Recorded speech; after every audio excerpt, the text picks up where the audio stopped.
Mr. Bailiff, can you hear me? Hear me okay? Okay. May it please the court and counsel, ladies and gentlemen of the jury. During the opening, we told you what we believed the evidence would show in this case. We did not then, and we do not now, dispute that a vicious series of crimes occurred on April 1st. That is clear, and it's undisputed. But as I said on the opening, this case is not about what happened, but who. And to determine that, you need to know why. This case was solved in law enforcement's view in 4 days. Supervisory Agent Arnie Rummel made that clear. We don't need labs. We don't need motive. We just need a few clothing items, some gun parts, a knife, a pickup with rust on it, and his opinion. This is a classic case of confirmation bias. There was really no real investigation after April 4th that focused on anybody except Dr. Isaak. This arrest was premature, and everything done after that was to confirm the judgments that they prematurely made. Think about it. It's very hard to back off this highly visible traffic scene in Washburn on April 4th. They still don't call this an arrest. It's a felony stop. There's helicopters, there's military armored vehicles, there's public and press attention. Many of the press are there. They had to be right. Unfortunately, the facts are important, not just conclusions from an officer that is self-important. The government told you in their opening that this case is a puzzle, and they would show you puzzle piece by puzzle piece, and it would be a very clear picture of what happened and who done it. They did a masterful job of showing you what happened. Great videos of the crime scene, very highly technical presentation, complete with hotspots that you could click on to look at additional photographs. Their case had all the bells and the whistles, but their case is short. Their case is based on two things: emotion. We all want to find somebody responsible for these senseless acts of violence. One example, they showed you 124 photographs of autopsies in a case where the homicides were stipulated. And presentation. Hundreds of exhibits, photographs, even a lengthy PowerPoint presentation that went for the better part of a day, ironically prepared by an organization called SLIC. But their case is short on facts, and their case is short on evidence. There's an old saying that facts will spoil a good argument. The rest of the saying is that whatever happens, look as if it were intended. Burden of proof. I'm not going to spend much time on this. The court will instruct you, and you all know in your hearts, defendants in this country don't have to prove anything. They're presumed innocent, and the government is required to prove guilt. The standard is very high, and it's not just words. You would have to be as convinced as you would in making the most important decisions in your life, serious medical decisions, getting married, except maybe in Hollywood where they don't take it very seriously, removing someone from life support. That's the sort of standard we're talking about. You have to be firmly convinced. The court will instruct you that you have to have a firm and abiding conviction. And it must be from evidence presented in the case, in these four walls, and not from any other source. The defendant has no obligation to prove anything. There are no ties in the criminal justice system. It has to be proven by the government. Two other jury instructions I would like to emphasize the court will also instruct you on. The court will instruct you to use your common sense. There's an instruction that literally says, make decisions in light of your common sense and your ordinary experience and observation of human affairs. The other instruction I want to emphasize is you are to perform your duty without any fear, favor, prejudice, or passion. I want to talk briefly about the parties. I did this in opening. I'm not going to restate that, but I do have to recap some of this. As you've heard, RJR manages properties for others. Jackie Faulkner stated that they manage property for over 100 owners now. Their business started in 2012. They now have over 3,000 units and more employees now than what they had in 2019. They had 26 to 28 employees, she testified. In 2019, they have 35 to 36 employees now. They've recently expanded to Fargo, recently opened up a branch office. Don Eliason testified to that. Jackie owns the company by herself now. This is a tough business. Difficult owners and probably more difficult tenants. They're often forced to evict people. They're often forced to bring lawsuits suing people. It's hard to keep employees in this environment sometimes as well. There's several examples of tenants threatening RJR employees with threats, verbal, and even with guns. They estimated they do 5 to 6 evictions per month. I think Jackie Faulkner actually said it seems like it's one a day sometimes. Several lawsuits pending at any given time. Justin Bachheim said that Robert Faulkner and William Cobb would often go together, depending upon the severity of the case. Jackie Faulkner testified that at least 5 employees carried guns. Both Cobbs, she and Robert, an employee she only identified by the name of Chris. Dr. Isaak, small-town chiropractor at the time of the crime in his mid-40s, born, raised, educated in North Dakota. Served in the military, honorably discharged, Good Conduct Medal, National Defense Service Medal. Lived in Hawaii, Iowa, where he received his chiropractic degree, North Dakota. Divorced, 1 daughter. No criminal or disciplinary history of any kind in military or civilian life. Chiropractor from some 14 years or so. Nothing to suggest in this trial that Dr. Chad Isaak in midlife would turn into a serial killer. How did he know RJR? He owned his trailer and he rented a lot from a previous owner and then ultimately the current owner. The current owner hired RJR to simply manage the lot. He had no other connection to RJR at all. He had never met 3 of the 4 victims and had only met Robert Faulkner on 1 occasion. He had no issues, paid his rent on time, paid it through by phone. He had no interaction with anyone. Don Eliason testified he was the person in charge of the Washburn trailer park. He had never even met Dr. Isaak. Ben Pace described him as, quote, very normal, end quote, neighborly, no complaints about him or from him. Dr. Isaak signed all agreements with RJR, including an animal agreement, which allowed him to keep his black lab. I want to talk a little bit about the crime scene. Obviously, this horrible set of crimes occurred at the new RJR offices on Memorial Highway in Mandan. You saw the video and you saw numerous photographs. This is a large operation and a very large building. You can see on that exhibit the offices toward the bottom part of that exhibit, and there's multiple offices. And then you see the very, very large shop area as well.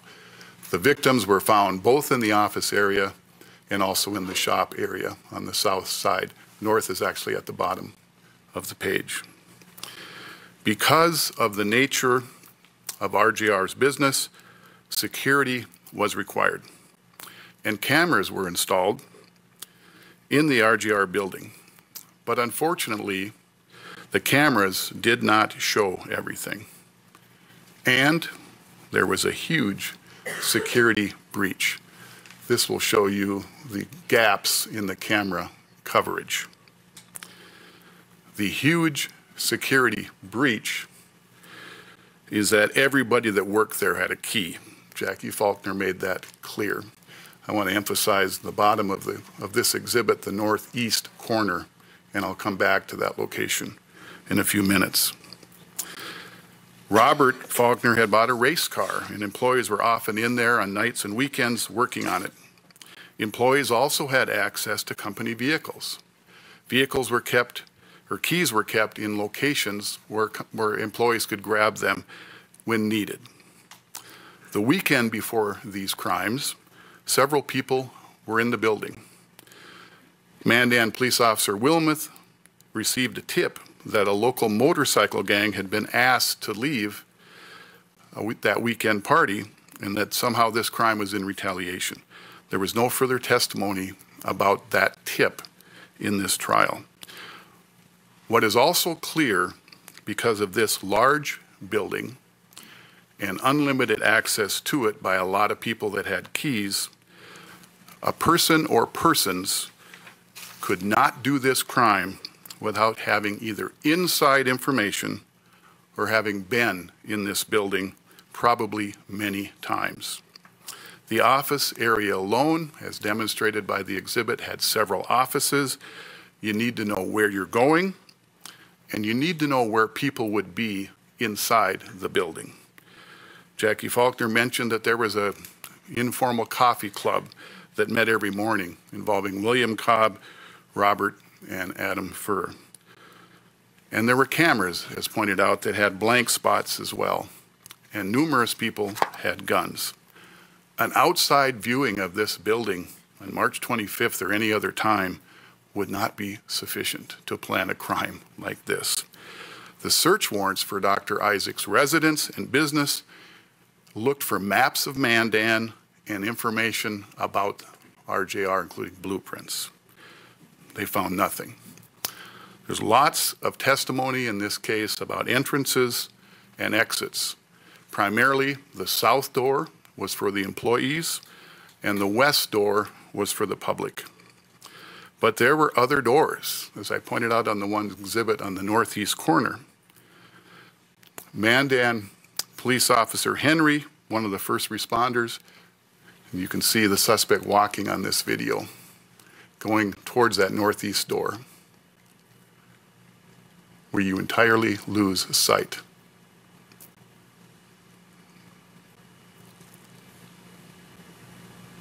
Of that suspect. Mandan Police Officer Henry, one of the first responders, stated when they did their security sweep that the northeast door was unlocked when they did the search. This was confirmed by Officer Stepp as well. Justin Bachheim stated that door was supposed to have been locked. I want to talk about the timeline. We've probably all been confused about surveillance time and DVD time and world clock time and all the rest of it. I'm going to call this real time. The RJR videos were off by 5 minutes and 5 seconds. Mandan Police then Detective Tyler Henry did his best to convert these times to what he called world clock time, but he also stated that it was valid within a minute or so. Well, within a minute or so, given the time frame in this case, is not sufficient. So BCI agent Drosky was able to add back in the actual seconds to give us as accurate a timeline as possible. At 6:42 and some seconds, the suspect that we've seen on video, dressed in blaze orange face mask, blaze orange coat, and dark clothing, wearing dark shoes and gloves, enters the south door of RJR. Keep in mind the Cobbs, William, and Lois are already inside. There was video that showed when they arrived. They're already there. Less than 5 minutes later, 6:47, the suspect, dressed the same way, leaves RJR through the south door. You can see it on camera. Walks off camera. There's no blood visible. Later seen walking back in the same door, then walking inside of the building, and you've seen that video as well, for several minutes. Still no blood visible. This is a photograph of what occurred on the inside. No blood visible. When the seconds were added back in, BCI agent Drosky admitted that the time period from the entry of the suspect and the exit where the suspect leaves RJR, where you see him leave and then later come back in, was less than 5 minutes.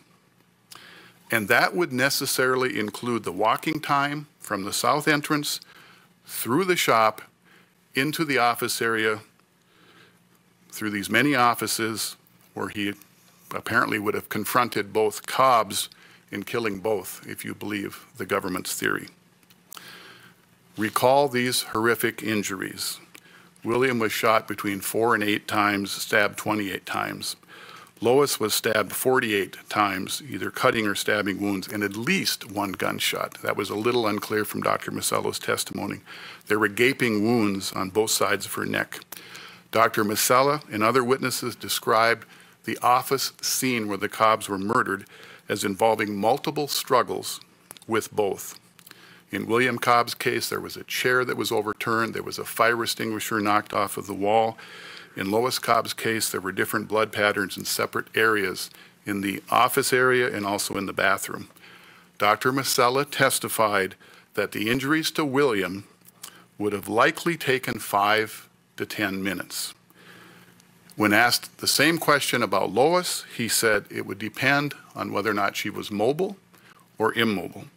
If she was not mobile, it would be a minimum of 5 minutes. If she was mobile and capable of moving around, then it would have been longer. Whatever scenario Dr. Masello convinces you occurred, it's far, far longer than the 5 minutes as demonstrated by the video. At 6:57, Adam arrives. 7:01, Robert arrives. Both enter through the south door. Adam has 3 gunshot wounds and 11 stab wounds. Dr. Masella testified the injuries to Adam could have occurred in a few minutes. He wasn't more specific than that. Robert had no gunshots, but 22 stabbings or cuttings. Concerning the time that likely occurred to kill Robert, Dr. Masella initially stated 1 or 2 minutes, then later he clarified and said within 5 minutes. The suspect leaves at 7:08, but when the seconds are added back in, it's clear that from the time of Robert's entry and the suspect departure, 1 minute and 20 seconds had elapsed. The witnesses agree that the suspect did not return. The government tried to get Dr. Masella to agree that all these crimes could have happened within 21 minutes. That's the time he first comes in the building and is later seen leaving for the last time at 7:08. Dr. Masello's testimony as a typical doctor was, quote, theoretically, end quote. But that time frame is the entire time frame that the orange-clad suspect entered and ultimately left for the last time. That does not include the time spent walking to the office area where the Cobbs were murdered or walking on camera inside and outside the RGR building. When those times are excluded, it's 12 minutes total or less, not 21 minutes. And 1 minute and 20 seconds to murder Robert. It's impossible with this timeline and the testimony from Dr. Masella and others for one suspect to have committed these crimes, especially one that's never been in this building. There had to be blood evidence on this suspect. Given the amount of injuries on each victim, gunshots and knife wounds, when the knife wounds are added up, there's over 100 total knife wounds here. The suspect stabbing somebody must be in close proximity to the victims. The government said they'd have to be close, and there was a leading question, has to be close enough to reach was the question, end quote. And Dr. Masella said, or closer than that. It's just common sense that when you're stabbing somebody, you're in very, very close proximity. There was blood everywhere at the crime scene and on the victims. The clothes were seized during the autopsy, and the photos are in evidence. These are the clothes of all 4 victims.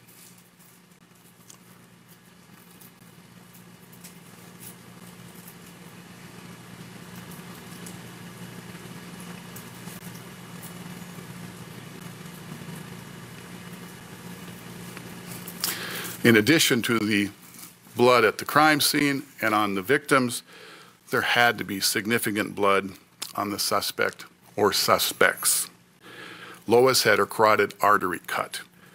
Doctors stated that she would have been spurting blood, which he stated would have, quote, necessarily landed on another surface, end quote.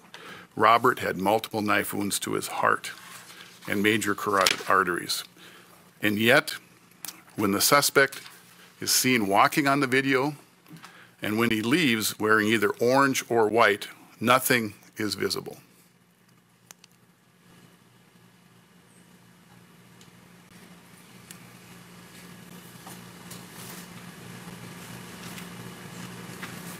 There's no blood visible on either of those exhibits.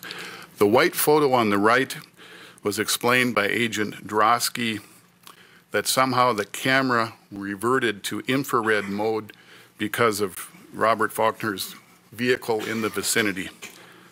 Frankly, don't understand that. It's very curious why they can do 130 things with this software that Drosky testified to on a software program that's only available for the military and law enforcement, and yet some of the most relevant evidence is not there. But what is there does show shades of color, white and dark.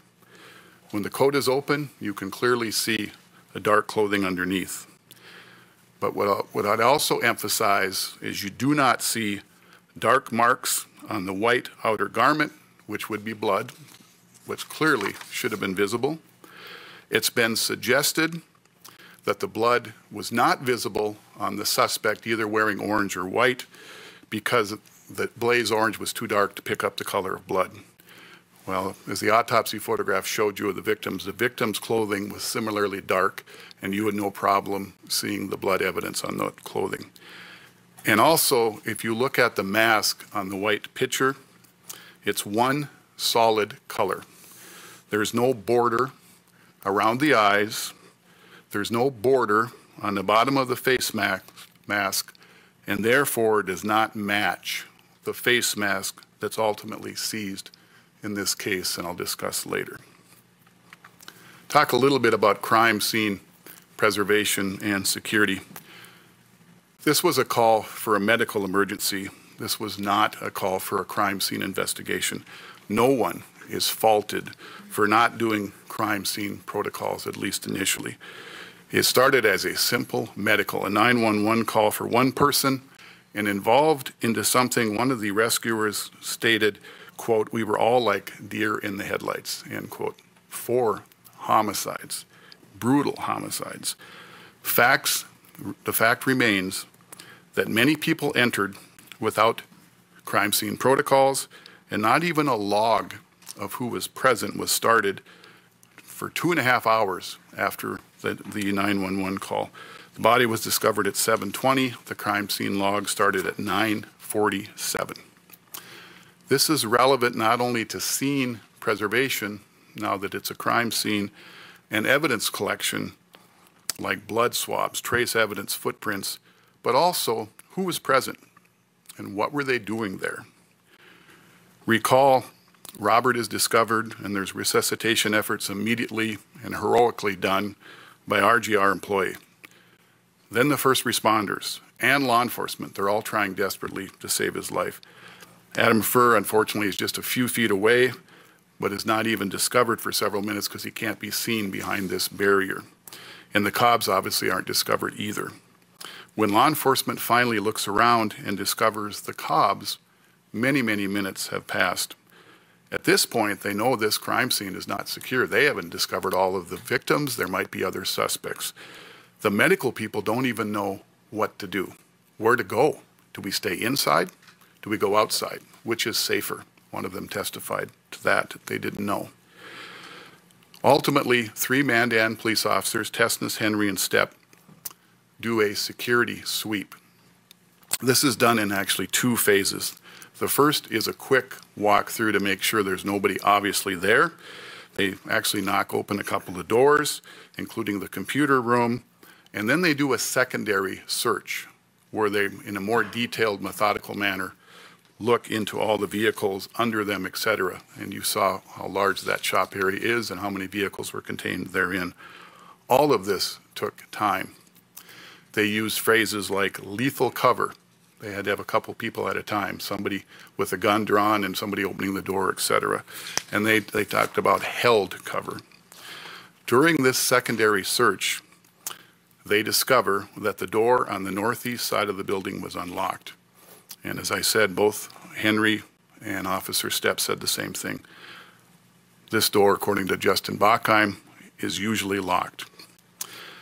Further, there's no testimony from anyone that states the cameras over the northeast door was reviewed. At best, there's generic testimony that nothing relevant was seen on surveillance except for cameras on the south and the west on the exterior and on the inside camera. I encourage you to review the photos of the inside and see if the camera can even see the northeast door given the amount of vehicles and stuff in the way. Furthermore, not all of the RJR video was recovered. Derek Bernier came from Williston to pull the surveillance video. He said it was in a small utility room in the office. This would be the computer room that the officers had knocked open the door. He took the hard drive, but only took what were described to him as the, quote, target times, end quote.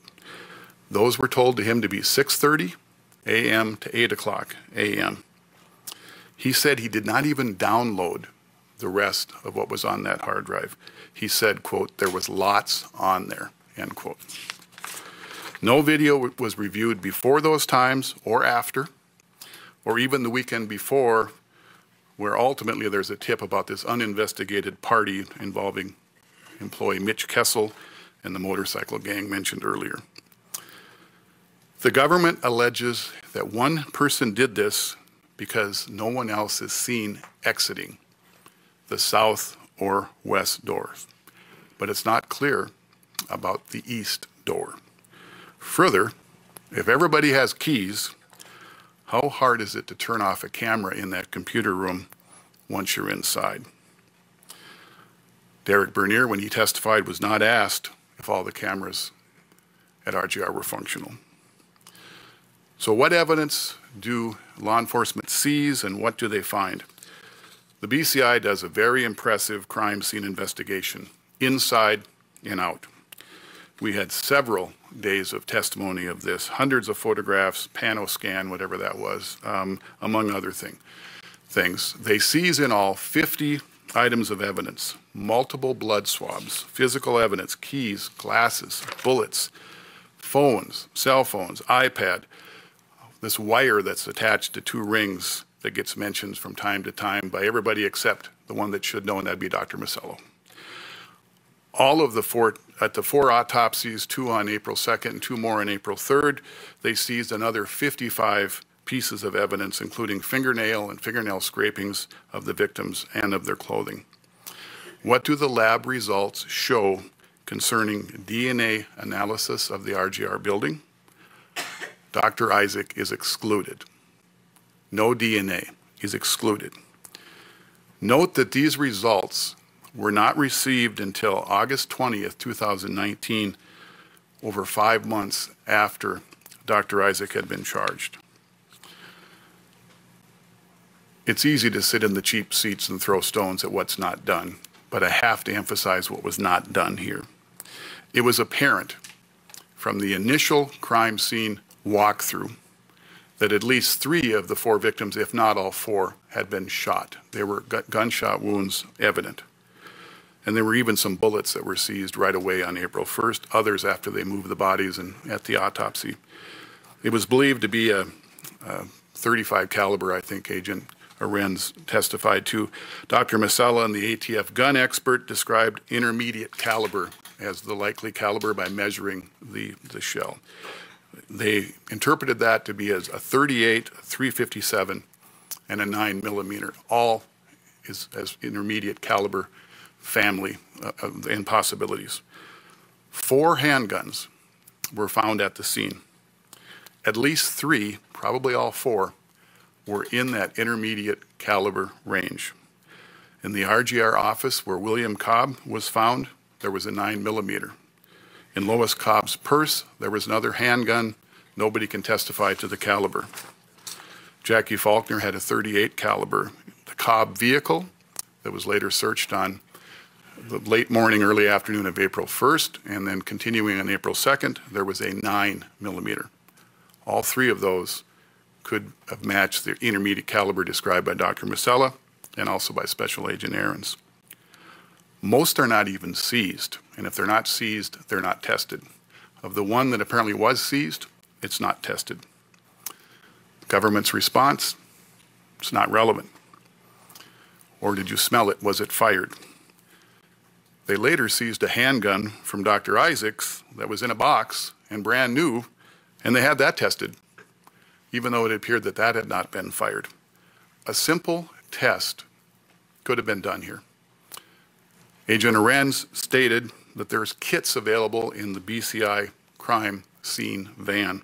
A simple cordite carbon test could have been done on the guns and other people there to determine if the guns had been fired.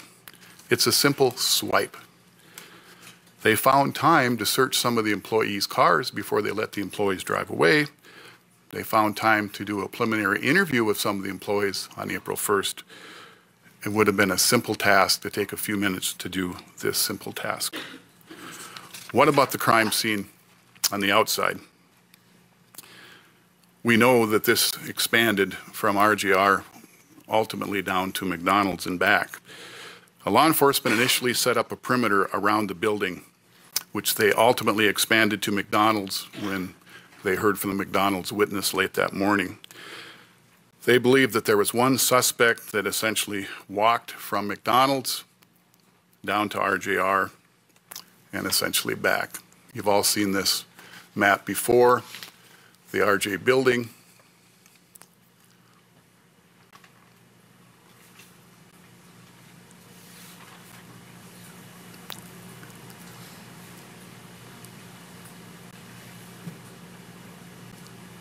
I tried to get my podium closer so I could see it, but I still can't.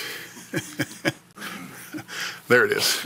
So that's the RJ building, RJR building, and then right to the north is going to be Indigo Signs. And McDonald's is far down Memorial Highway. I think it was estimated roughly a mile or so. When they got the call from Angela Davis at McDonald's, and it looked like they might have a suspect that ultimately could be tied to the McDonald's parking lot, they expanded their search perimeter to include from here to there. Mandan Police Department and the Crime Bureau, there's multiple Crime Bureau agents here now, April 1st, April 2nd, April 3rd. They canvassed this area for several days looking for evidence. BCI agent Helmer took 82 photographs of tire tracks and footprints, put the evidence tags on all of the photographs. He testified to that. He even found some boots in a dumpster near Midway Lanes, multiple photographs of that as well. He was also working on a boot imprint cast to compare to a suspect when discovered. And keep in mind, the only eyewitness here is Angela Davis, who was clear that the person was wearing work boots. Mandan Police Detective Tyler Henry also took some 38 photographs as well. None of those were introduced in this trial by the government. We heard from the ATF expert Allison Meese that they can do tire imprints as well as fingerprints and footwear. No attempt was made to follow up on any of this collected evidence after Dr. Isaak was arrested on April 4th. A drone was also used on 2 separate days as well, April 1st, April 3rd. No government testified to any of this, and it had to be brought out to cross over objection that it was beyond the scope of direct examination. The Cobb vehicle. This is the RGR vehicle that the Cobbs would have driven to work on April 1st. That was described by Agent Ahrens as the second crime scene. That was recovered at Indigo Signs some 0.2 of a mile away.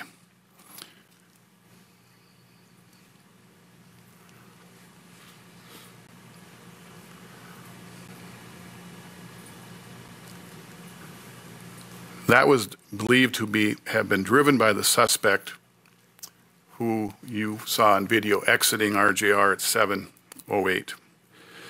There was detailed testimony here about who watched the vehicle when it was discovered. The Mandan Police Department had a shift, and ultimately the Crime Bureau arrived as well. The time was pinpointed by the two Indigo Sign employees between 7:02 and between 7:15 and 7:30.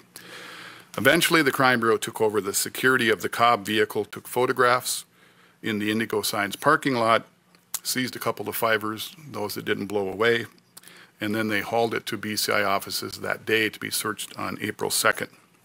19 samples were taken from the driver's door, the armrest, the steering wheel, the gear selector, and 2 sets of keys that were found in the vehicle. Finger and palm prints were also taken for DNA and comparison purposes. We've been told about trace DNA where they have to do a wet swab, and we've been talked about other swabs where you can do a different swab, and there was all sorts of testimony that it's when you see a fingerprint, for example, you're not just looking to do a fingerprint comparison, but you're looking to determine if DNA is present as well. And they did a detailed analysis of that and seizure of all what they believed to be relevant evidence. What conclusions were drawn from that? Dr. Isaak was excluded in DNA review, and there was no fingerprint evidence of any kind.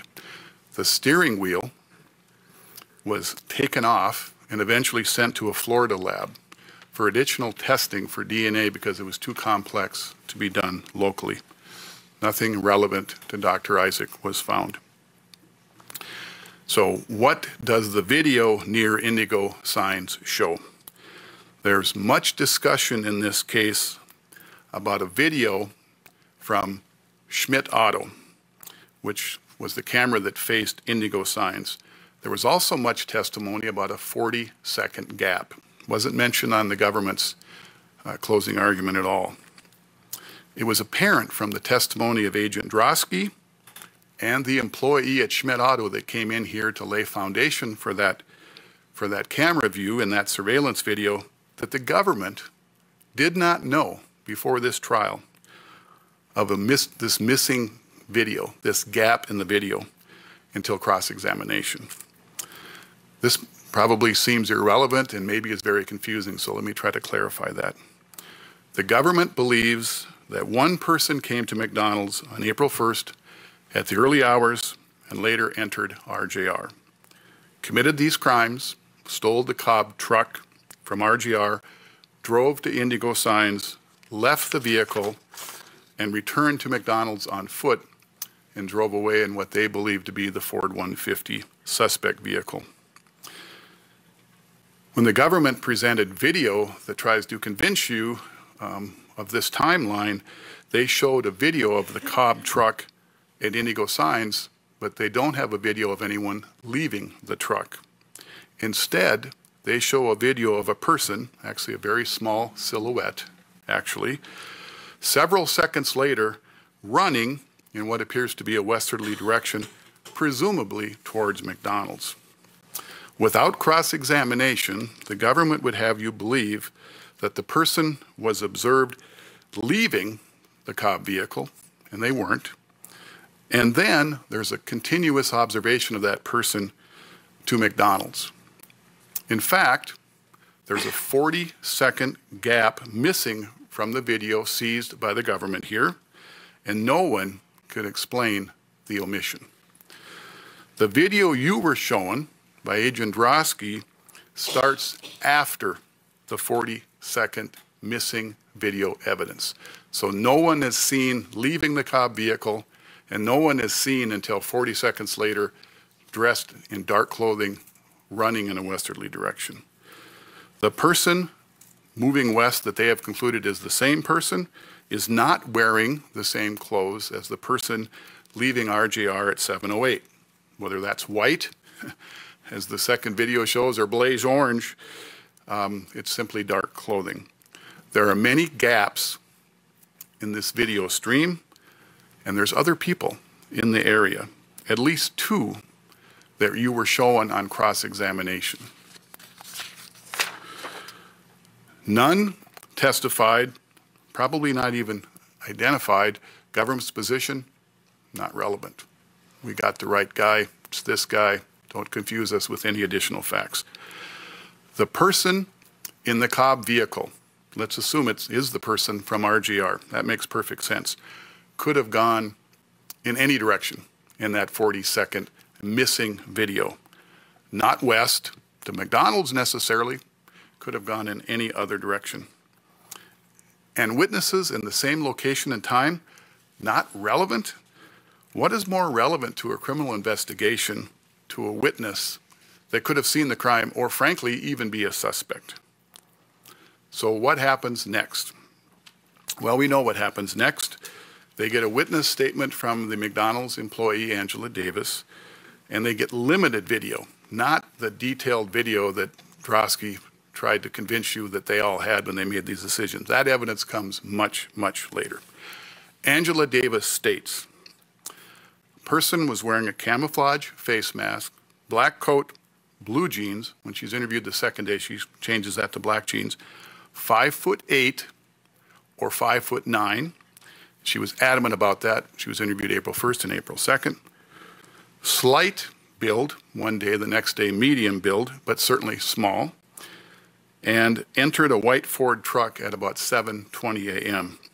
At trial, she was pretty adamant it was a Ford 150. She said she knows her trucks. She had previously identified it as a Ford 250. I'm not sure what the difference is, but apparently one is bigger or something. She also was clear the person wasn't wearing gloves and was adamant in all her interviews and trial, black work boots. She also said the person that she saw walking wearing the face mask that she thought was somewhat suspicious was in the lot for 3 to 5 minutes.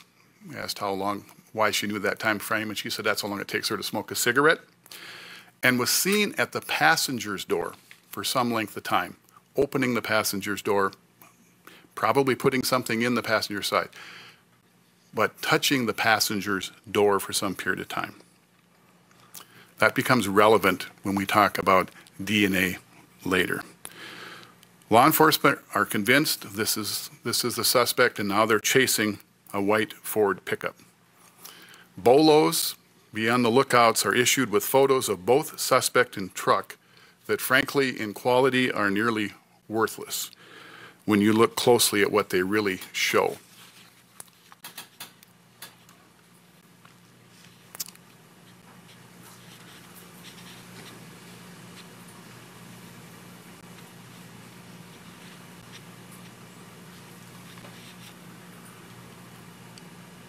There's no discussion on this bolo about snow or dirt. The only mention at all is rust. They've added that information after the fact to justify their identification of this truck. The only thing on the bolo, the only thing that law enforcement found relevant was rust on the driver's side near the wheel. That's the only thing the bolo says. The government shared much video here with you, suggesting by implication through the testimony that this video was discovered right away and led to Dr. Isaak, essentially. That's not what happened. The detailed video analysis from Agent Drosky comes much, much later. In fact, he wasn't even qualified to do this sort of testimony when the case began. He finished his ultimate training 2 months before the trial started here. This case started with Derek Bernier, who no longer works for the Crime Bureau, and he said he did no video enhancements of any kind. Drosky testified he was only given video that the government wanted him to review. And then he uses an interesting word. His job is to create exhibits. He called his process, quote, digital editing, end quote. On cross-examination, he admitted it was kind of like making a movie. But unfortunately, we don't get to see it all. He and the government, he said that he consulted with the prosecutor and other officers, decides what stays in the video and what goes. The techniques are varied, and he said available only on software available to law enforcement and military. He described there were some 130 different programs. He mentioned several different video digital techniques, sharpening, frame averaging, cropped, zoomed, spotlighting, highlighting, and a couple more I didn't write down quick enough. Unsharpened mask was one of them. And when he was asked what unsharpened mask was, he said, the software creates more distinctive lines. It sounds to me like you're changing the photograph or video. In making this presentation, Drosky testified, I'm doing this for your own good, essentially. I'm removing information here because you don't want to watch a 3-hour video. He's doing it for our benefit. And I agree, nobody wants to watch a 3-hour video from the 12 or 15 foundation witnesses that you heard. But many of the edits that he did were down to a minute or two, in some cases literally seconds, where he removed potential witnesses walking in the area, and he removed other white trucks that were on the video from these various locations. The Railway Credit Union is simply one example. There was a witness that was here, and he watched the 8-minute, 30-second video that he had brought to court, and he was asked to count the white trucks in the video. He counted 24. Mr. Walstead said, well, I only counted 18. But the point is obvious. Not all of those trucks are the suspect truck, but certainly you can't be taking out relevant evidence and limiting what the jury gets to see. The danger here is obvious. Jurors no longer get to see the relevant evidence. The producer of the movie does. The video that law enforcement believes leads to Dr. Isaak is from the Flying J outside of Mandan, and ultimately a connection to a bank in Center. Law enforcement believes that the same truck passed both locations and is the same truck, despite the travel times not working out at all. There was a huge discrepancy as how long it takes to drive from Flying J in Mandan to this bank in Center. And Drosky admitted on cross-examination that he didn't realize that the limited video he was given from Flying J excluded the exits to interstate. The person on the Flying J video, and I submit to you it's not a very large picture, that vehicle could have gone east or west on interstate. Just like the person walking near the Cobb Vehicle at Indigo sign could have gone any direction. And Agent Drosky did not know of that 40-second gap in video either, and he admitted as such on cross-examination. And then he was asked on redirect, are you sure that this is the right vehicle? He said no. He said he was not sure. And the prosecutor essentially has, yes, you are, you're sure, because remember, it's the same vehicle we saw in Center. Therefore, it's the same vehicle. Essentially telling him to stick with the script. And then he said, yes, it's the same vehicle at the bank in Center, same vehicle in Flying J. Why? Because it matches the description. Well, listen to this, the early generic descriptions that are given. White Ford 150 pickup, 2004 to 2008. Has a logo, has tires, it has a wheel. The wheels presumably look the same. It has the third door, sometimes called the suicide door. It has a black liner outline, a white floor bed. This describes all similar trucks of the same vintage driven in North Dakota at the time. And I don't know if it was all 3,000 that the DOT person testified to or 2,000, but these generic descriptors do not define a vehicle. The BOLO, as I pointed out, only added as some special identifying information, rust on the driver's side rear fender. There's no discussion about snow on the bumper or dirt in a certain location, just rust, which would also describe any truck of a similar vintage driven in North Dakota winters. They're going to rust in primarily the same locations.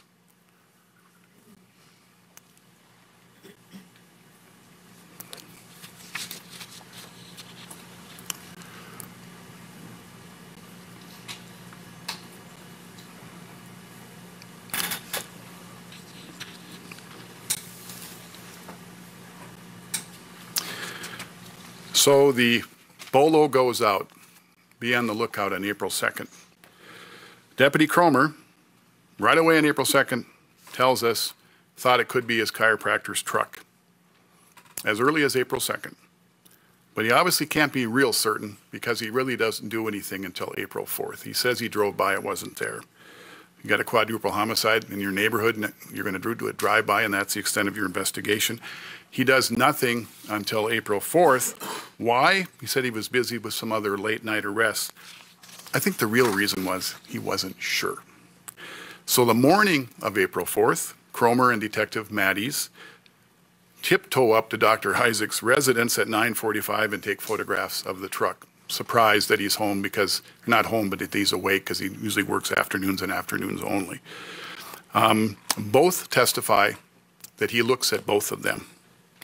Photographs of Dr. Isaak's truck are taken, but the photographs that are taken really do nothing to confirm this is the truck that's shown you on the bolo. There's a side-by-side that was introduced as an exhibit. That is the side-by-side. The top is the bolo, and the bottom is the photograph taken by Lieutenant Cromer. Other than a white truck, one on the top frankly doesn't look even very white, with a little rust, there's nothing there that identifies that truck. During the trial, the government argued there's all these additional unique identifying features that we didn't put in the bolo. Apparently they weren't relevant then. There's snow, or there's a dirt spot. Well, snow in North Dakota in April is hardly novel or distinguishing, and dirt is hardly a fingerprint. Similarly made vehicles rust in the same spots and frankly often show dirt in the same locations. Furthermore, law enforcement made no mention of this during the bolo, the arrest, subsequent surveillance. This is something done after the fact to convince you that they made the right decision. The government is selective in the photographs that they show you. There's significant rust on the front of Dr. Isaak's vehicle, the front, the bumper, that's not mentioned, and no photographs taken until after he's arrested.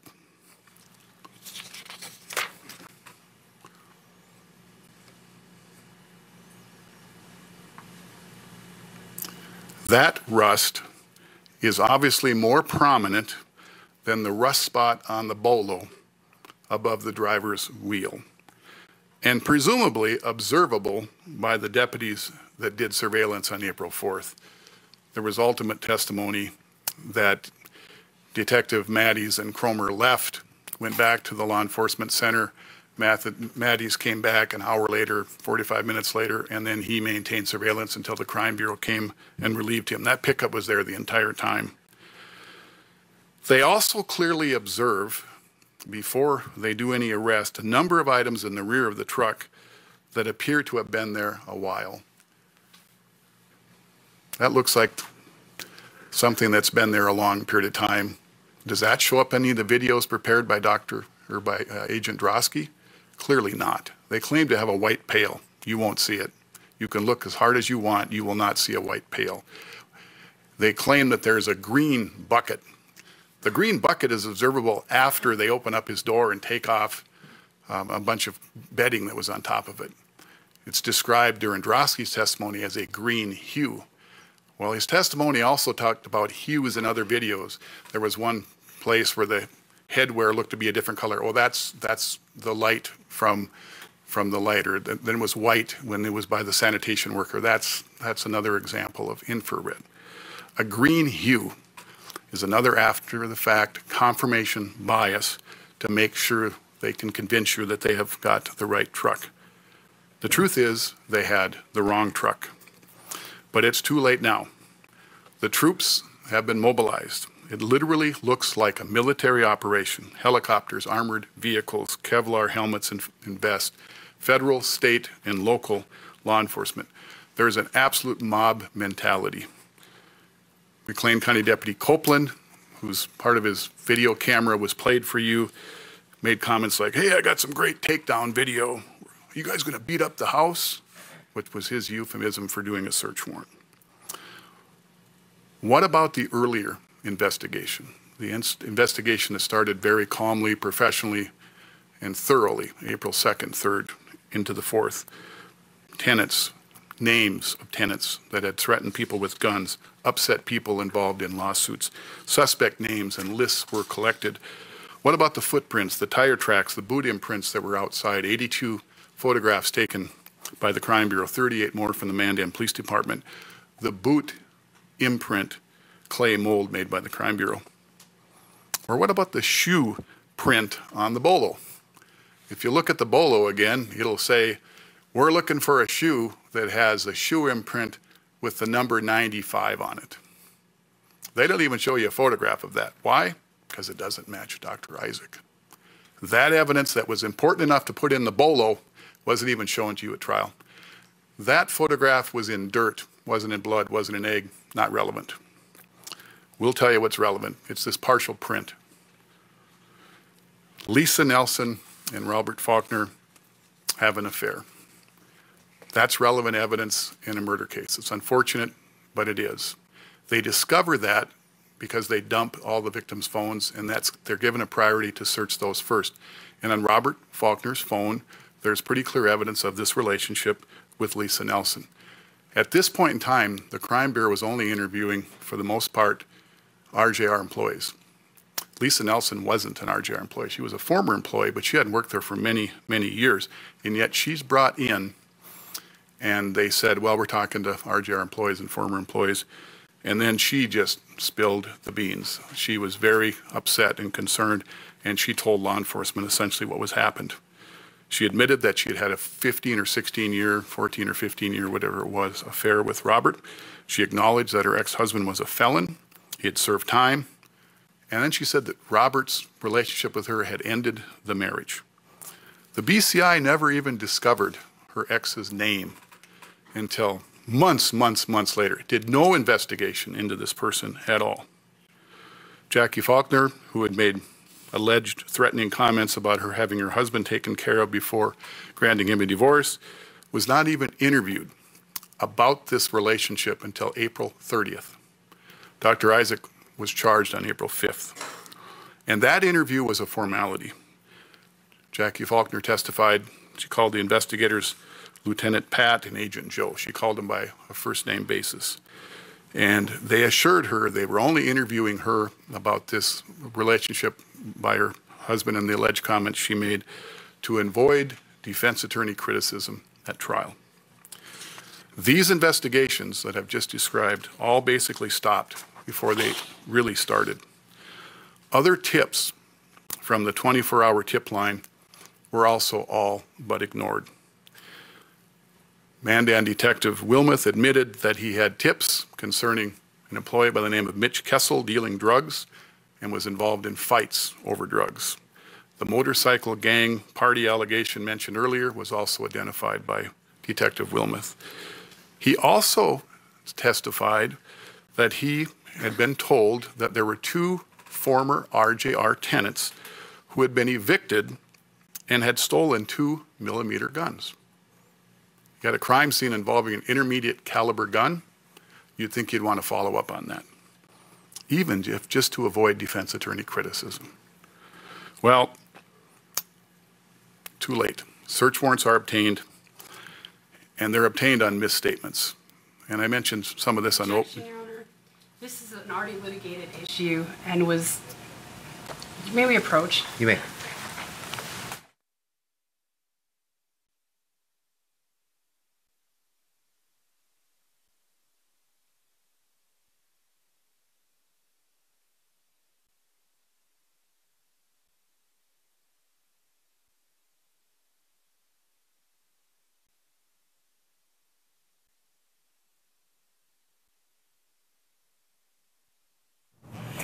Okay, so it is rare that you see an objection during a closing argument. That is something, when it comes to the rules of courtroom etiquette, and there are unwritten rules, but all trial attorneys know them. You don't do that unless you absolutely have to.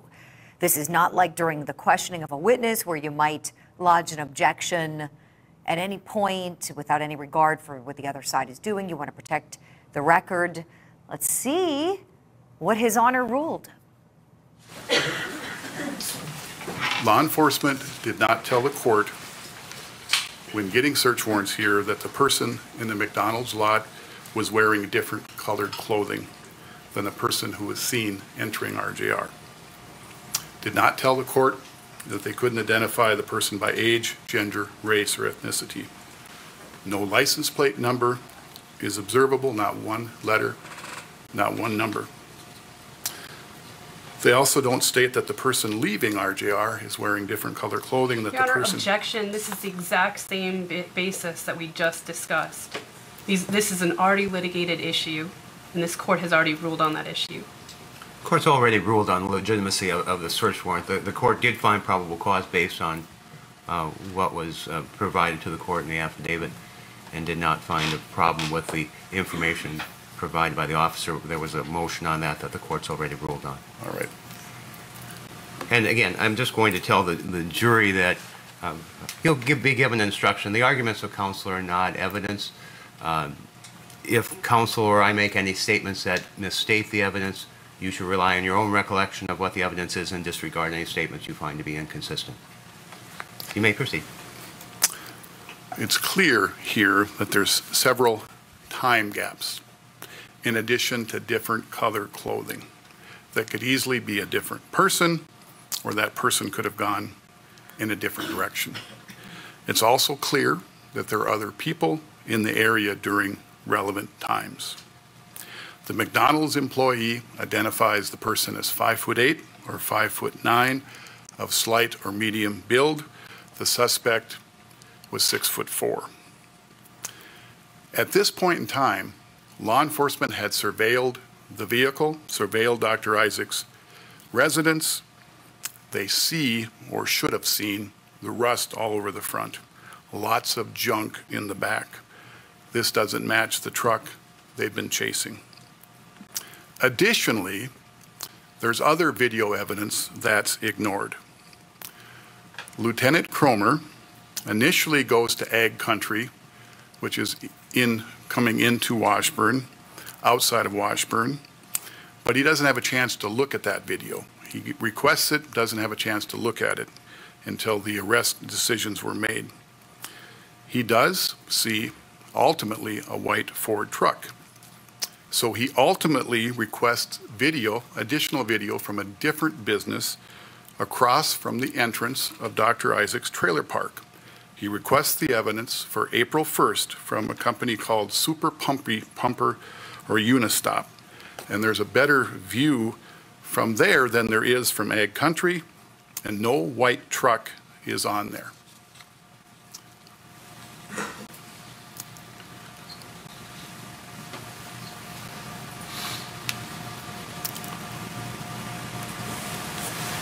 You can see on there a map showing Dr. Isaak's residence, and you can see the Unistop, which is the business that would have had a correct camera view of the entrance into Dr. Isaak's trailer park.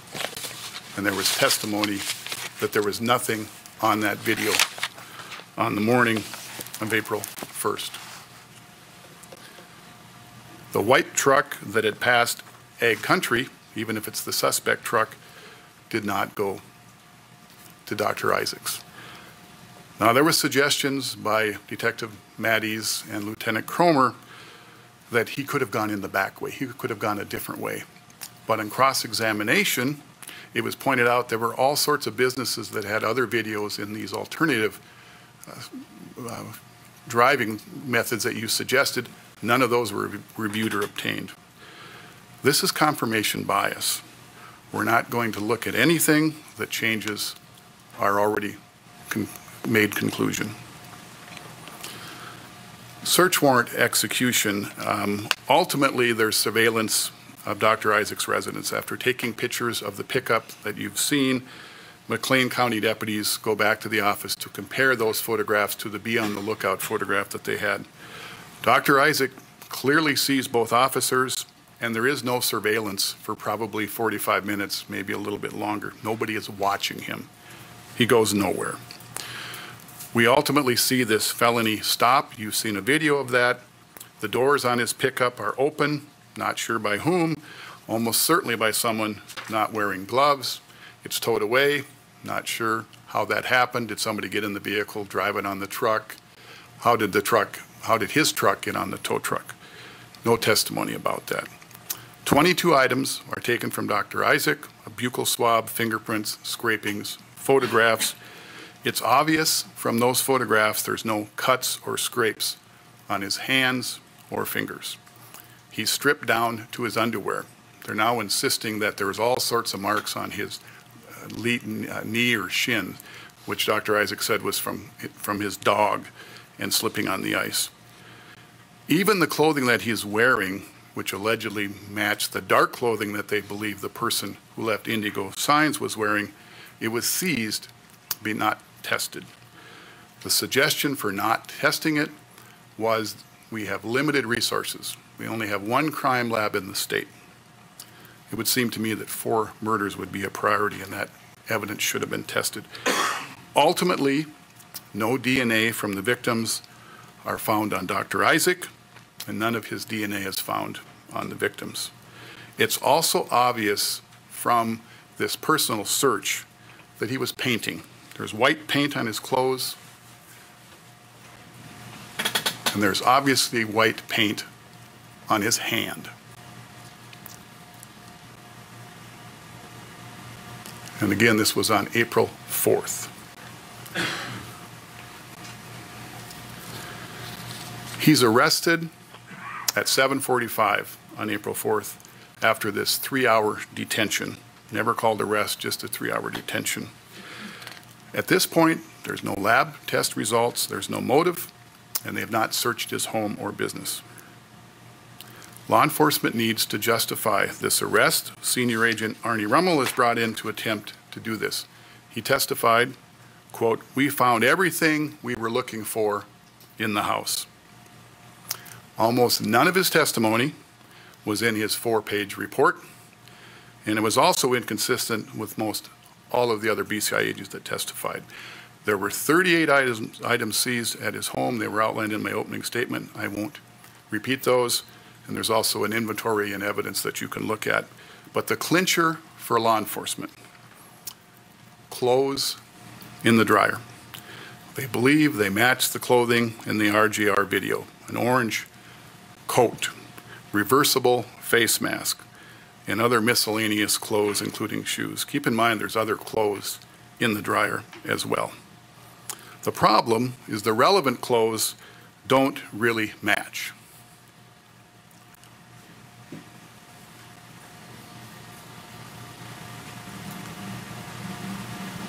The one on the right is obviously inside of RGR. That looks more like a Carhartt coat. It's much heavier than the one that's on the left that's taken from his dryer. And you've already seen photographs of the white face mask that doesn't show any border whatsoever. But there are some reddish brown stains on the coat that was in the dryer, and there's no doubt it was believed to be the coat, and it was believed to be blood. They took 5 or 6 swatches from all over that coat. It was not human blood, and there was no DNA. Well, law enforcement then said there's no blood, there's no DNA, had to be bleached. That's a great example of confirmation bias, seeing what you want to see. Arnie Rummel came in here and said there was bleach everywhere, suggesting that it was in the washer, the dryer, the gloves, everywhere. He had to be impeached with every other crime bureau report that was there. Nobody puts bleach in the report except 2 agents. Agent Leonard's, and he said it was in the back bathroom, and he didn't call it bleach, he called it a cleaning supply, and Agent Aaron's. Nobody else puts it in the report. And in fact, nobody says they smelled bleach in the entryway where the washer and dryer were, a long ways away from the back bedroom. Trained crime bureau agents, as professional as we've seen in this trial, know how to write a report, and they know how to put relevant and material information in that report. If clothes are bleached, it's going to be in the report. Emily Hogue, the crime lab person, was told when they were looking for evidence on these items that they were not bleached. She was told that by a lieutenant from the Mandan Police Department. and look at bright orange clothing. Common sense would tell you that's not been dumped in a bunch of bleach and still looks that color. It was suggested that maybe it wasn't bleached, it was simply washed, it was laundered. The quantity of blood present here would be large. Washing clothes on April 4th from an April 1 crime scene 3 days later would not remove all the blood and DNA evidence. Recall the multiple locations and swatches that were taken. If there's a laundry detergent that will do that, we all need to invest in it. The ski mask is another piece of the evidence that law enforcement felt compelling. These ski masks that are reversible, camouflage and orange, are common in this part of the world. 2 BCI agents volunteered without being asked that they had them in their closet. It also doesn't match the ski mask shown on the RJR video, as I've shown you. Also, on the ski mask, there's no blood and there's no DNA. There were some 4, 5, 6 ski masks seized in this case, different colors, from his home, from his pickup, etc. Not unusual, and no evidence was found. Knife in the washer. More confirmation bias here. Agent Rummel testified conclusively, this is the murder weapon. Why? Because it's orange. He also offered the opinion that the knife was bent because it went through the bodies and struck concrete. The length of that blade can't do that. Dr. Masella was very specific on his 124 photographs about the injuries, and that was not one of them. Agent Rummel admitted that he hadn't reviewed the autopsy reports or any of the other subsequent lab reports. There was no blood, there's no DNA on the knife. And consider this, Dr. Masella mentioned 3 times during his testimony about knife guards. He offered the opinion that the knife could be anything bought at a hardware store, a kitchen, etc., but he mentions at least 3 times a guard on the knife. You have the blade, you have the handle, and sometimes knives have a guard. This knife has no guard. And at least 3 times he made the mention of a guard, including when he was describing the bruising on Robert Faulkner's chest. There was bruising there. He made a comment about there being a knife guard. Look at the knife. If you do 100 stabbing motions on a knife without a guard, your glove is going to be slippery. You're going to slip down on the blade and you are going to cut your hand or cut your glove. Anybody that's cleaned fish, and common sense tells you that. There were gloves that were seized here as well. Arnie Rummel claims he could identify those from the surveillance video. He could conclusively pick those out. Everybody else says they're black. He can pick them out. He can tell you that there was Velcro and there was little orange showing on the glove. Watch the video. He sees things that nobody else sees, frankly, because they're not there. He also offered the opinion that the glove made the fingerprint on the Cobb vehicle. There's no DNA there either, just paint. At some point, the government suggested that he was under oath. There was also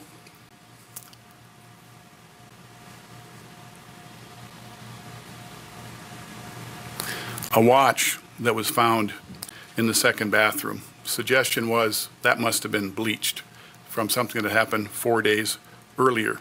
It had white spots on it. No one considered that it could be paint, even though there's paint on his hands, there's paint on his pants. The gloves presumably would have contained paint. They were seized, tested, no blood. There's no doubt that when law enforcement found these items, they were convinced they were right.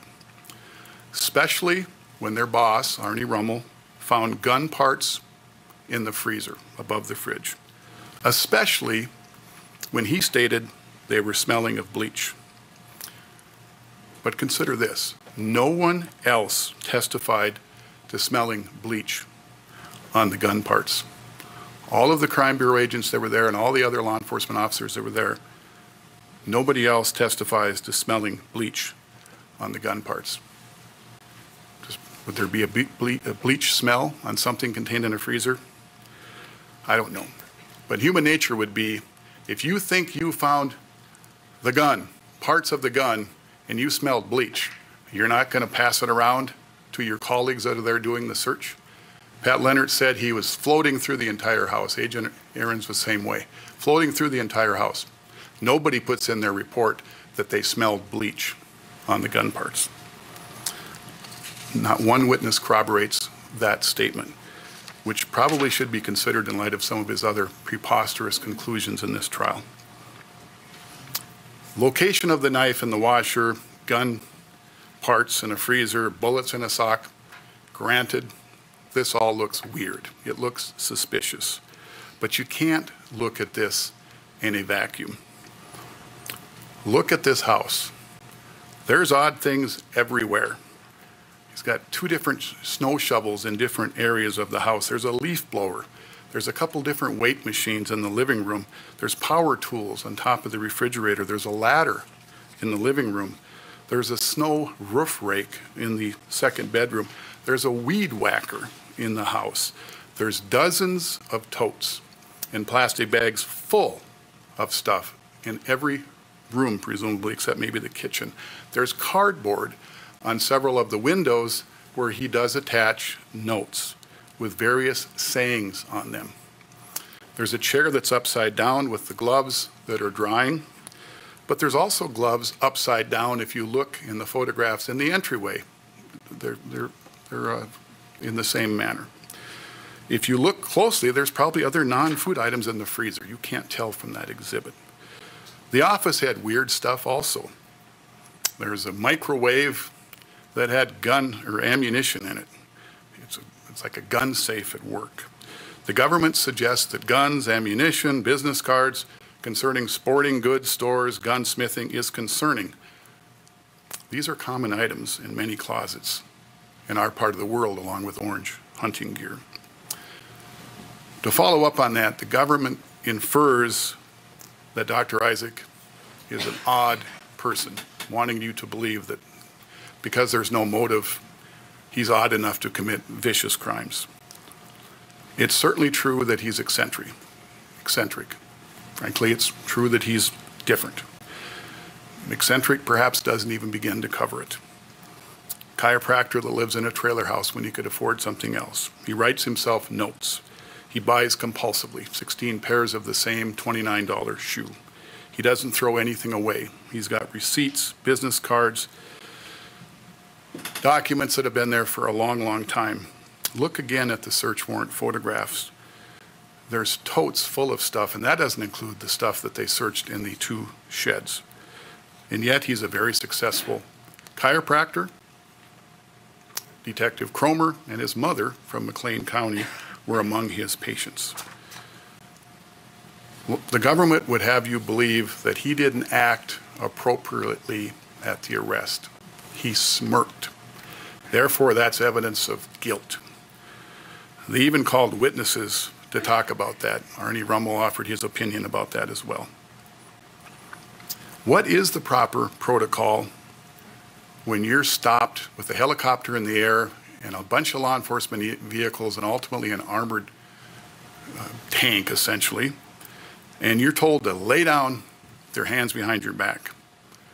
McLean County Deputy Copeland thought it should be fight or flight. Can you imagine what would have happened if you made any sudden movements at all in that circumstance? What happens if you chased after your dog, try to get the dog back? It's not going to go well for you or probably the dog. Dogs have been known to be casualties of search warrants in the past. At this time, under these circumstances, nobody can define an appropriate response. But even if you disagree, and you watched that video and saw a smirk somewhere that Deputy Copeland couldn't see after he said it was there, if being odd or different is a crime, we better build more prisons.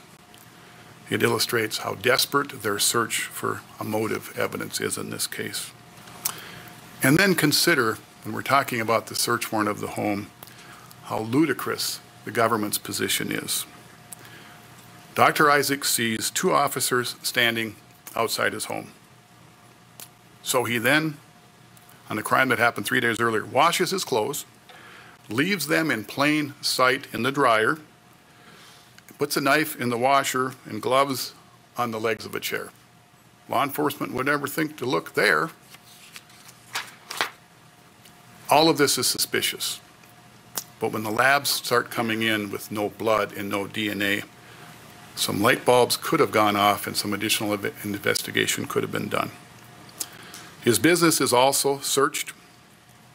Agent Arendz noticed nothing unusual there except a calendar referring to RJR with the date on the 3/28 on the calendar and something about stay. They're alleging that he's planning this crime on March 25th by doing surveillance, and there's something now about March 28th that makes no sense. And also, Agent Lorenz testified that Robert was up there, according to the GPS on his vehicle was up there on that same time frame, March 28th or 29th. It's inconsistent with their theory that the person on March 25th is the same person as April 1st. But phone records introduced yesterday show that he was in his office on March 25th in the morning. There was a call at 8:51.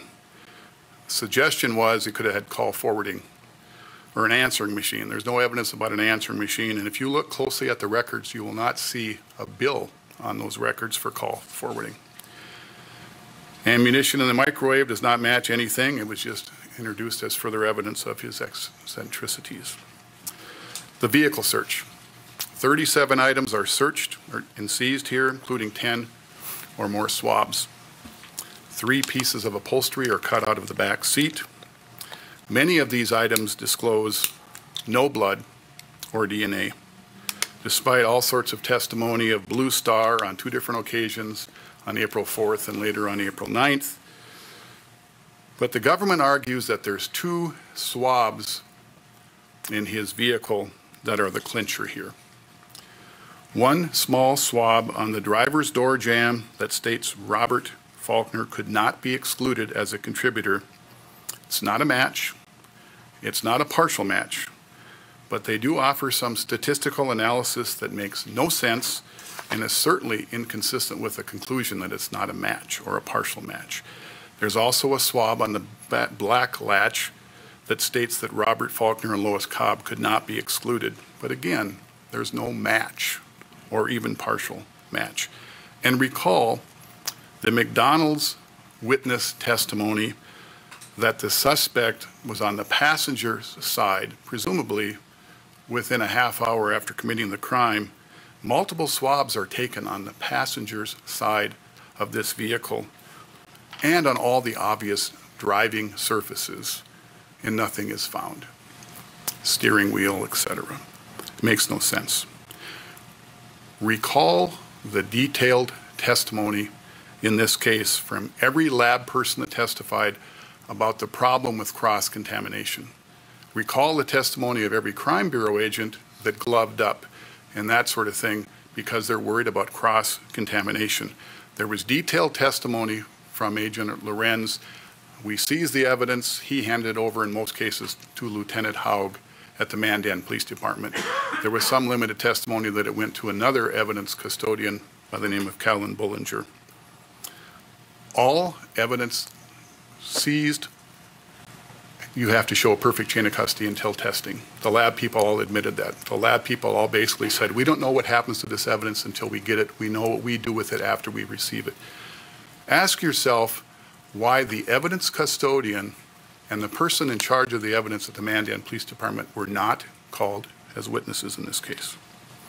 There's a huge gap in the chain of custody here. There were 229 pieces of evidence seized in this case, multiple swabs of DNA, plus all these clothing items and other personal property. And what they have is 2 swabs. And certainly that vehicle had not been cleaned. After the search warrants, the government doubled down on Chad Isaak without success. Voltaire, old philosopher, said once, quote, "It is dangerous to be right when the government is wrong, end quote. They had to find a motive. They interviewed his patients, all of the neighbors. They re-interviewed the RGR staff. Do you know him? Have you seen this truck before? Have you had any contact with him? Did he have any issues with his dog? Was he upset with RGR in some reason? Nothing. They do 10 more search warrants. Second search of his truck, second search of his home, bank records, Facebook business account, cell tower to determine if any devices owned by Dr. Isaak were in the vicinity of the crime. Nothing. Flip phone, cell phone, digital camera, computer, business phone. They even went to AT&T looking for storage in the cloud. Nothing is found. The judge will give you a specific jury instruction on motive. What is the law? Technically, motive is not an element of a crime. But common sense would tell you people don't do this type of crime for no reason. The court will instruct in part on motive that the absence of motive is a circumstance tending to support the presumption of innocence and should be given such weight and credibility as you think it deserves, end quote. I recommend you read that with the common sense instruction. The remaining lab evidence I want to touch on as well. First, the gun stuff. They seized multiple guns and ammunition here. Most were not even tested. We heard from ATF agent Esposito this week. Government seems to infer that somehow there was a match. He testified their lab could not conclude that the victim bullets which they had were even fired from the same gun, much less identify the gun that fired them. It could have been multiple guns, including those guns that law enforcement did not seize or test at RJR. Esposito was shown a long list of guns, and those 9mm and other guns that I've already stated were not seized or tested were presumably on the list. The bullets found at the scene could have been fired by more than 70 makes and models of guns. It's been suggested in this case by the government also on their closing that the gun parts in the freezer could have fit into that empty .357 Ruger box found in his house. Well, the ATF disagrees. Esposito testified that the .357 is not on the list of guns that could have fired the victim bullets. Fibers. This part of the trial is very confusing. This science, if it can even be called that, is not only confusing but defies common sense. They can't do a match. They'll infer that they're doing a match. They can't do that. It could have come from here, or it could have come from, quote, another item with all the same characteristics. They're testing color and fabric, polyester, cotton. You can't take an orange fiber here and say it came from that garment. They could have seized all the orange garments in his house, which were plenty, and tested it, and you would have had the same conclusions. More importantly, all the clothing that they seized here, relevant to the fiber person's testimony, is commercially made, manufactured items available at multiple stores locally and in most closets in North Dakota. More relevant evidence for trace evidence that would have some scientific accuracy would be hairs, human or even dog. You can do DNA on hairs. She even asked for that information, not done. Carpet samples. It's less likely that carpet samples are going to be sold in the same quantity as would be an orange sweatshirt in North Dakota or an orange face mask, so they tested carpet samples. No match. The partial shoe print. The suggestion here is that this somehow is a match. This merits little discussion. The only witness insists that the suspect was wearing boots. The law enforcement bolo, be on the lookout, was looking for a shoe with a 95 on it. Law enforcement at the outdoor scene identified many imprints, none pursued. Crime scene was a mess, presumably nobody's fault. They did not even take photos of all the people who walked through the scene in terms of their boots. The prosecutor tried to rectify that by having the Mandan Police Department show you their shoes when you were sitting in the witness box. The remaining image here is a partial print made by a size 12 shoe. The witness didn't even say it was an Avia shoe. She couldn't even say that. It's a size 12 shoe, partial print. It is not a match. It is a shoe. There's no blood found, and the request for DNA was withdrawn. Law enforcement here made no attempt to pursue any other suspects, even as the labs came in. They kept sending evidence back, as most recently early 2021. Even a bullet found in the RJ lot in July of 2019 was not tested. They did not even get the name of Lisa Nelson's ex-spouse and investigate him. They didn't investigate Mitch Kessel, who had a similar truck. There were 4 guns at the crime scene that matched the intermediate caliber, believed to have committed this crime, not tested or seized. Law enforcement believed they solved this crime in 4 days. Unfortunately, they didn't. They spent several months trying to prove that they were right. They weren't. They simply confirmed what they believed to have happened. Would ask that you find him not guilty on all charges. Thank you.